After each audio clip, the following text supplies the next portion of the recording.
মানুষের সবচেয়ে বিপজ্জনক অস্ত্র কখনো ছুরি নয় বা বন্দুকও নয়, বরঞ্চ এমন একটা মন যা ওপর থেকে দেখলে স্বাভাবিক লাগলেও ভেতরে থাকে এমন একটা অন্ধকার যার অস্তিত্ব আজও কেউ কল্পনা করতে পারে। আজকের গল্পে এমন একজন মানুষ যিনি আদালতে দাঁড়িয়ে বিচার করতেন। তিনি ঠিক করতেন কে অপরাধী কে নির্দোষ। আইনের শেষ কথা তার মুখ থেকেই বেরোত। কিন্তু যদি একদিন সেই বিচারকই নিজের স্ত্রী এবং 3 মেয়ের হত্যাকারী হিসেবে কাঠগড়ায় দাঁড়াতে হয়, আসামি হিসেবে, আর সবথেকে ভয়ঙ্কর বিষয়টি হলো তিনি আজ পর্যন্ত কাউকে বলেনি এই কাণ্ড তিনি কেন ঘটিয়েছিলেন। হ্যাঁ, এটা কোনো সিনেমার গল্প নয়, এটা ভারতবর্ষের বিচার ব্যবস্থার ইতিহাসে একটা ভয়ঙ্কর অধ্যায়গুলোর মধ্যে একটি। আজকে আমি নিয়ে যাব 1970 সালের আসামের ধুবড়িতে, একটা সরকারি বাংলোতে, যেখানে মাটির নিচে চাপা পড়েছিল 4টে দেহ নয়, বরঞ্চ এমন সব রহস্য যার উত্তর আজও কেউ জানে না। নমস্কার, আমি জয়ন্ত। আজকের গল্পে আমরা জানব জজ সাহেব উপেন্দ্রনাথ রাজখোয়ার কাহিনী। 1970 সালের আসাম, ব্রহ্মপুত্রের তীরে একটা ছোট্ট শহর ধুবড়ি, যেখানে দিনের বেলায় আদালত, সরকারি অফিস, মানুষের কোলাহল এইসব নিয়েই থাকতো শহরটি। কিন্তু রাত নামলেই নেমে আসতো এক অদ্ভুত নীরবতা, আর এই নীরবতার মাঝেই দাঁড়িয়ে ছিল একটা সরকারি বাংলো, যেটা সাধারণ চোখে একটা জজ সাহেবের বাড়ি। কিন্তু তখনও কেউ জানতো না সেই বাড়ির মাটির নিচে লুকিয়ে ছিল এমন সব সত্য যা একদিন পুরো দেশকে স্তব্ধ করে দেবে। একজন বিচারকের কাজ কি?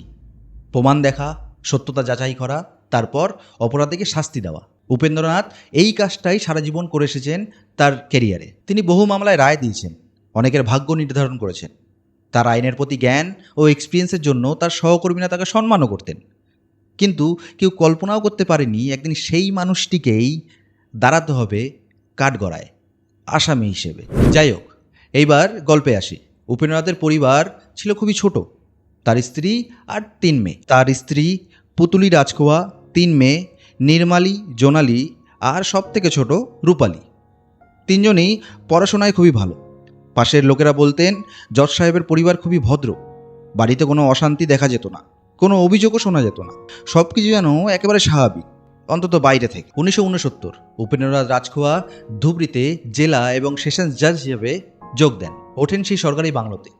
কিছুদিন পর পুজোর ছুটিতে তার স্ত্রী এবং তার 3 মেয়ে গুয়াহাটি থেকে ধুবড়িতে আসেন। ছুটি শেষে তার 2 ছোট মেয়ে জোনালী আর রূপালী ফিরে যায় আবার গুয়াহাটিতে পড়াশোনা করতে, এবং বাড়ি থেকে যায় উপেন্দ্র, তার স্ত্রী এবং তার বড় মেয়ে নির্মালী। তখনও সব কিছু স্বাভাবিকই ছিল। যাই হোক, জানুয়ারির শেষের দিকে ঘটে একটা ছোট্ট ঘটনা, যার গুরুত্ব তখনও কেউ আঁচ করতে পারেনি। সরকারি বাংলোর সামনে একটা পুরনো গাছের গুঁড়ি উপড়ে ফেলা হয়, আর ফলে সেখানে তৈরি হয় একটা বড় গর্ত। কর্মচারীরা স্বাভাবিকভাবেই সেটি ভরাট করার চেষ্টা করেছিলেন, কিন্তু উপেন্দ্রনাথ রাজখোয়া তাদের থামিয়ে দেন। তিনি বলেন, এটা ভরাট করার দরকার নেই, এখানে ফুলের গাছ লাগানো হবে। কথাটা শুনে কেউ সন্দেহ করেনি, কিন্তু কয়েকদিন পর তিনি আবার একটি গর্ত করতে বলেন, এবারও কারণ বাগানের গাছ লাগাবেন। কিন্তু আজ আমরা জানি সেই গর্তগুলো বাগানের জন্য তো খোঁড়া হয়নি। চলে আসি 2 ফেব্রুয়ারি 1970। উপেন্দ্রনাথ ফাইনালি অবসর গ্রহণ করেন। একটি দীর্ঘ বিচারক জীবনের সমাপ্তি। সহকর্মীরা তাকে শুভেচ্ছা জানান, অনেকে ভবিষ্যতের শান্ত জীবনের শুভকামনা করেন। কেউ জানতো না মাত্র কয়েকদিনের মধ্যেই ভারতের ইতিহাসের অন্যতম ভয়ঙ্কর পারিবারিক হত্যাকাণ্ড ঘটতে চলেছে। 10 ফেব্রুয়ারি 1970, সরস্বতী পুজো। বাংলোতে কর্মচারীরাও উৎসবের আমেজেই ছিলেন। রাজখোয়া তাদের নিজেই বলেন, তোমরা আজকে পুজো দেখতে যাও, বাড়ির কাজ আমরা সামলে নেব। রাতে তিনি তার স্ত্রী এবং তার বড় মেয়ে নির্মালীকে নিয়ে ডিনারে যান। ফেরেন 8টার দিকে। কিছু কর্মচারীরা পরে জানান, রাতের দিকে তারা জজ সাহেব, তার স্ত্রী এবং তার বড় মেয়ে নির্মালীকে একসাথে আগুন পোহাতে দেখেন, এবং সেটাই ছিল তাদের লাস্ট দেখা। পরের দিন ভোরবেলা জজ সাহেব ঘোষণা করলেন তার স্ত্রী এবং তার বড় মেয়ে নির্মালী খুব ভোরে গুয়াহাটি ফিরে গেছেন। কিন্তু একজন কর্মচারী এমন কিছু দেখলেন যা তার মনে প্রথমে সন্দেহ জন্ম দেয়। একজন জেলা জজ নিজের হাতে রক্তমাখা কাপড় ধুচ্ছেন, আর বাথরুম থেকে বেরিয়ে আসছে লাল রঙের জল। তাদের মনে তখনও সন্দেহ, এটা কি আদৌ জল নাকি রক্ত।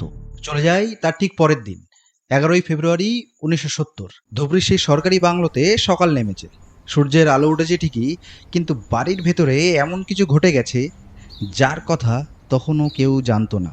কর্মচারীরা প্রত্যেক দিনের মতো বাংলোতে এসে কাজ শুরু করেছেন। কেউ বাগানে, কেউ রান্নাঘরে, কেউ অফিসের নথি গোছাতে ব্যস্ত। সব কিছু যেন স্বাভাবিক, কিন্তু প্রশ্ন সবার মনে ঘুরছিল, মেম সাহেব কোথায়? বড় মেয়ে নির্মালী কোথায়? উপেন্দ্রনাথ মনে হয় ব্যাপারটা বুঝতে পেরেছিল। তিনি দরজা খুলে বেরোয় এবং শান্ত গলায় বলে, ভোরবেলা নির্মালী এবং তার স্ত্রী গুয়াহাটি চলে গেছে। কিন্তু কাউকে কিছু না বলে এত ভোরবেলা বেরিয়ে যাওয়া, এটা কি স্বাভাবিক? সন্দেহ জাগতে থাকে সেই কর্মচারীদের মনে। কিন্তু যিনি বলছেন তিনি একজন জজ সাহেব, তার উপর সন্দেহ করা বা সেই সন্দেহের উপরে প্রশ্ন করা, এতটা সাহস সেই কর্মচারীদের হয়নি। তবে এত বছর পর বলা যায় সেই জল অ্যাকচুয়ালি কি ছিল। পরবর্তীকালে তদন্তকারীদের সেটি হয়ে ওঠে একটা গুরুত্বপূর্ণ এভিডেন্স। কাপড় ধোয়ার পর উপেন্দ্রনাথ রাজখোয়া নিজেই সেগুলো রোদে শুকোতে দেন। তিনি কারো সাহায্য নেন না, সবকিছু যেন নিজের নিয়ন্ত্রণে রাখতে চেয়েছিলেন। তখনও কেউ ভাবেনি এই নীরবতার আড়ালে লুকিয়ে আছে একটা দৈত্যাকার হত্যাকাণ্ড। দিন কেটে যায় 12ই ফেব্রুয়ারি, 13ই ফেব্রুয়ারি, 14ই ফেব্রুয়ারি। এরই মধ্যে উপেন্দ্রনাথ তার দুই ছোট মেয়ে তাদের ডাকে গুয়াহাটি থেকে ধুবড়িতে।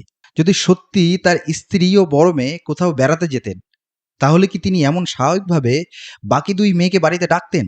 এই প্রশ্নের উত্তর আজও অজানা। তবে সরকারি নথি অনুযায়ী তার দুই ছোট মেয়ে তার কথা মতো ধুবড়িতে পৌঁছায়।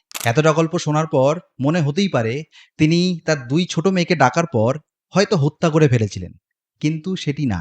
তার দুই মেয়ে আসে ধুবড়িতে, তারপর তারা সিনেমায় যায়, তারপর তারা ব্যাডমিন্টন খেলে, নানান রকম জিনিস যেগুলো একজন বাবা হয়ে করা উচিত তিনি তাই করেছেন। আপাত দৃষ্টিতে মনে হয় একজন শীল বাবার কর্তব্য তিনি পালন করছিলেন। উপেন্দ্রনাথের মনে কি চলছিল সেটা তো আর কেউ জানে না। একদিকে যারা তার স্ত্রী এবং তার বড় মেয়ের কথা জিজ্ঞেস করতেন, তিনি প্রত্যেকবার আলাদা আলাদা উত্তর দিতেন। কাউকে বলতেন তারা গুয়াহাটি ফিরে গেছে, আবার কাউকে বলতেন এক অসুস্থ আত্মীয়র বাড়িতে গেছেন। একই ঘটনার দুই আলাদা আলাদা উত্তর। 25শে ফেব্রুয়ারি 1970 তার কর্মচারীরা সকালবেলা আসতো, দুপুরবেলা চলে যেত, আবার সন্ধ্যাবেলায় ফিরে আসতো। তাদের কাজের নিয়ম ছিলই তাই। একজন কর্মচারী সকাল পর্যন্ত জোনালি আর রূপালীকে জীবিত দেখেছিল। সন্ধেবেলা সেই কর্মচারী ফিরে আসায় তাদের আর দেখা যায়নি, অন্তত সেই কর্মচারী আর দেখতে পায়নি। সেই কর্মচারী জজ সাহেবকে জিজ্ঞেস করে, মেয়েরা কোথায়, দুই মেয়ে কোথায় গেল? জজ সাহেব বলেন, তাদের পরীক্ষা সামনে, তাদের গুয়াহাটি পাঠিয়ে দিয়েছি। আবার একটি সহজ উত্তর, আবার একটি গল্প। জজ সাহেবের উপর প্রশ্ন, জজ সাহেবের উপর সন্দেহ, তাদের আর সেই সাহস কোথায়? পরদিন সকালে আর এক কর্মচারীর চোখে পড়ে সেই দ্বিতীয় গর্তটি ভরাট করা। বলেছিলাম মনে আছে, দ্বিতীয় গর্তটি খোঁড়া হয়েছিল বাগান করবে বলে। সেই গর্তটি আজ ভরাট করা, মনে হয় সদ্য ভরাট করা হয়েছে। কিন্তু তখনও কেউ জানতো না সেই মাটির নিচে কি লুকিয়ে আছে। 2 সপ্তাহের মধ্যে উপেন্দ্রনাথের 4 সদস্য, তার স্ত্রী এবং তার 3 মেয়ে হঠাৎ করে উধাও। কোনো প্রশ্ন নেই, কোনো ডায়েরি নেই, কোনো খোঁজ নেই এবং কোনো উদ্বেগও নেই। একজন মানুষ প্রত্যেক দিন একটা আলাদা আলাদা গল্প বানিয়ে চলেছে। কিন্তু ব্যাপারটা হলো, সত্যকে কদিন আর লুকিয়ে রাখা যায়? 25শে ফেব্রুয়ারি 1970 এই দিনটির পর ওই বাংলোতে উপেন্দ্রনাথের না স্ত্রীকে দেখা গেছে, না তার 3 মেয়েকে দেখা গেছে। একদিন কাটে, দুদিন কাটে, এক সপ্তাহ কাটে, এক মাস কাটে। আশ্চর্যের বিষয়, জজ সাহেবের আচরণে কোনো পরিবর্তন নেই। তিনি প্রত্যেক দিনের মতো সবার সাথে কথা বলে, বাজারে যায়, নিজের মতো থাকে, নিজের মতো করে, যেন কিছু ঘটেই না। বাংলোর পাশ থেকে মানুষজন যাওয়া লোকজন যখন জিজ্ঞেস করে মেম সাহেব কবে আসবেন বা 3 মেয়ে কবে আসবেন, তিনি প্রত্যেকবার সবাইকে আলাদা আলাদা উত্তর দেন। কখনো বলেন তারা গুয়াহাটিতে আছে, কখনো বলেন আত্মীয়ের বাড়িতে আছে, কখনো বলেন তারা শিগগিরই আসবে। প্রশ্ন একই, কিন্তু উত্তরগুলো তিনি দিতেন আলাদা আলাদা। ফেব্রুয়ারি, মার্চ, এপ্রিল, এইবার সময় এসেছে উপেন্দ্রনাথের বাংলো ছেড়ে দেওয়ার। রাজখোয়া চলে গেলেন শিলিগুড়িতে। সেখানে একটি হোটেলে ভুয়ো পরিচয় নয়, তার নিজের পরিচয়ে তিনি থাকা শুরু করেন। সবকিছু একদম যেন স্বাভাবিক। তবে অস্বাভাবিক বিষয় হলো, তার স্ত্রী এবং তার 3 মেয়ে এতদিন কোনো আত্মীয়র সাথে কথা বলেনি, কোনো যোগাযোগ নেই। একটি পরিবার, 4 জন মানুষ হঠাৎ করে নিখোঁজ। না কোনো চিঠি, না কোনো ফোন, এমনকি কোনো খবরই নেই। প্রথমে প্রশ্ন জাগে পুতুলির দাদার কাছে, মানে রাজখোয়ার যে শালা, তার মনে ঢোকে সন্দেহ। সেই পুতুলির ভাই এবং তার বন্ধু বরদা শর্মা তৎকালীন পুলিশ কর্মরত। ভারদাস শর্মা একের পর এক আত্মীয়র সঙ্গে যোগাযোগ করেন। গুয়াহাটি, কাকরাঝাড় এবং পরিচিত মানুষ, বন্ধুবান্ধব কেউই পুতুলি রাজখোয়া কিংবা 3 মেয়ের কোনো খবর দিতে পারে না। তখন তার সন্দেহ আরও প্রবল হয়ে ওঠে। 25শে জুলাই, প্রায় 5 মাস পর, ভারদাস শর্মা এবং সেই পুতুলির ভাই পৌঁছে যায় শিলিগুড়ির সেই হোটেলে যেখানে উপেন্দ্রনাথ থাকা শুরু করেছিল। দরজায় কড়া নাড়া, তারপর দরজা খুলে দেয় উপেন্দ্রনাথ। উপেন্দ্রনাথ দরজা খুললেও কোনো সৌজন্যের কথা বলা হয়নি তখন। কেমন আছো বা কি করছো বা সেরকম কিছু। সোজা প্রশ্ন, পুতুলি কোথায়? রাজখোয়া প্রথমে আগের মতোই উত্তর দিতে শুরু করল। একবার এই কথা, একবার সেই কথা। কিন্তু এবার সামনের মানুষগুলো তার কথায় বিশ্বাস করছিল না। একের পর এক প্রশ্ন, তারপর অসঙ্গতি। অবশেষে তিনি একটি কাগজ টেনে নিলেন, কিছুক্ষণ চুপ করে বসে রইলেন। তারপর লিখলেন, পুতুলি, লীনা, লুনা এবং ভন্টু আর এই পৃথিবীতে নেই। ঘরের ভেতরে নেমে আসলো এক অদ্ভুত নীরবতা। কিন্তু তার পরের কথাগুলো ছিল আরো অদ্ভুত। তিনি বলতে শুরু করেন, তার স্ত্রী মানে পুতুলি একটা অ্যাক্সিডেন্টে মারা যায়, আর সেই শোকে আত্মহত্যা করে তার বড় মেয়ে, পরে তার 2 মেয়ে, 2 ছোট মেয়ে।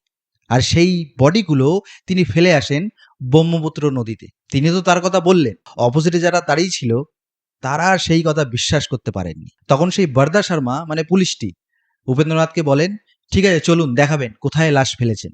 তারপর ঘটে আর একটা অদ্ভুত ঘটনা। উপেন্দ্রনাথ ধীরে ধীরে নিজের ঘরে ঢুকে যায় এবং ঘর থেকে বেরিয়ে আসে একটা চিৎকার, আর্তনাদ। তারপর তারা ঘরে ঢুকলে দেখে একটা ধারালো অস্ত্র দিয়ে তিনি নিজেকে আঘাত করেছেন, মানে একটি আত্মহত্যার চেষ্টা আর কি। তড়িঘড়ি তাকে নিয়ে যাওয়া হয় হাসপাতালে। তখন একটাই প্রশ্ন তাদের দুজনের মাথায় ঘুরছিল, তিনি যদি নির্দোষী হন তাহলে তিনি আত্মহত্যার চেষ্টা কেন করবেন? তিনি শারীরিকভাবে কিছুটা সুস্থ হন। আর তখনই পুলিশ আবার শুরু করে জিজ্ঞাসাবাদ। এবার আর কোনো গল্প নয়, আর কোনো অজুহাত নেই, শুধু একটা সত্য। 19 আগস্ট 1970 উপেন্দ্রনাথ মাথা নিচু করে সব স্বীকার করতে শুরু করলেন। তিনি বলেন, আমি আমার স্ত্রী এবং 3 মেয়েকে হত্যা করেছি। এবং তিনি এমন জায়গার কথা বলেন যেখানে কমাস ধরে মাটির নিচে অপেক্ষা করছিল 4টে কঙ্কাল। পুলিশ তড়িঘড়ি যায় সেই বাংলোতে। দ্রুত বাংলোটি ঘিরে ফেলে। কৌতূহলী মানুষদের ভিড় বাড়তে থাকে। কেউ বিশ্বাসই করতে পারছিল না একজন জজ সাহেবের বাড়ির নিচে এমন কিছু থাকতে পারে। প্রথম গর্ত, তারপর দ্বিতীয় গর্ত। সরকারি নথি অনুযায়ী সেখান থেকে উদ্ধার হয় 4টি দেহ। সংবাদপত্রের শিরোনামে উঠে আসলেন একটি নাম, উপেন্দ্রনাথ রাজখোয়া, একজন বিচারক যিনি হয়ে উঠলেন একজন হত্যাকারী। কিন্তু এবারে প্রশ্ন হলো, কেন? উপেন্দ্রনাথ তার নিজের স্ত্রী এবং তার 3 মেয়েকে কেন হত্যা করলেন? কি কারণ ছিল এর পেছনে? এর পেছনে কি অর্থনৈতিক সমস্যা, নাকি মানসিক বিবাদ, নাকি অন্য কিছু? এর স্পষ্ট উত্তর তিনি আজ পর্যন্ত কাউকে দেননি। না তিনি পুলিশকে বলেছেন, না আদালতকে। নিম্ন আদালত তাকে ফাঁসির সাজা ঘোষণা করে। এতদিন যিনি বিচার করতেন আজ তিনি সাজাপ্রাপ্ত। যাই হোক, তারপর তিনি গুয়াহাটি হাইকোর্টে অ্যাপিল করেন, তারপর সুপ্রিম কোর্টে, এবং তিনি চিঠিও লেখেন রাষ্ট্রপতিকে। কিন্তু তার ফাঁসির সাজা বহাল থাকে। 14ই ফেব্রুয়ারি 1976 ভোরের আলো তখনও পুরোপুরিভাবে ফোটেনি। একটা ফাঁসির মঞ্চ তৈরি হয়েছে। সেখানে হেঁটে আসছেন একজন জজ সাহেব, উপেন্দ্রনাথ রাজখোয়া। এতদিন তিনি বিচার করতেন, ফাঁসির সাজা দিতেন, অপরাধীকে শাস্তি দিতেন। আজ তিনি ফাঁসির কাঠ গড়ায়। যাই হোক, অবশেষে তার ফাঁসি হয় এবং ফাঁসির সাথে সাথে সেই প্রশ্নের উত্তরটাও আস্তে আস্তে মিলিয়ে যায়।